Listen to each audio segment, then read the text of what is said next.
अजीज़ों, मेरे बच्चों, नौजवान बैठे हो, बच्चियाँ बच्चे, अपना आइडियल अपने नबी को बनाओ, अपना आइडियल अपने नबी को बनाओ और नबी वाले अखलाक सीखो, आपके घर आबाद हो जाएंगे।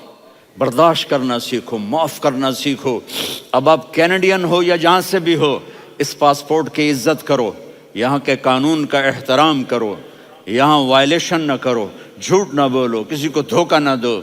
यहाँ की लड़कियों से इसलिए शादी ना करो कि मेरे पेपर बन जाएं, क़यामत के दिन काले मुंह के साथ उठाए जाओगे। और जो हुकूमत तुम्हारे लिए कानून बनाती है उसको फॉलो करो। टैक्स की चोरी मत करो, ये गवर्नमेंट तुम पर लगाती है, हमारी हुकूमतें तो लगाती नहीं हैं, लेकिन ये हुकूमत तो तुम पे लगाती है। तो अल्लाह के वास्ते चोर ना बनो। टैक्स की चोरी बहुत बड़ी चोरी है कि सब आपके कामों के लिए इस्तेमाल होता है। तो यहाँ के कानून को औरों से ज़्यादा अच्छी तरह फॉलो करो। दूसरा, यहाँ गैर मुस्लिम रहते हैं, सबको इज़्ज़त दो, सबको इज़्ज़त दो, उनकी खुशी में उनको मुबारक दो।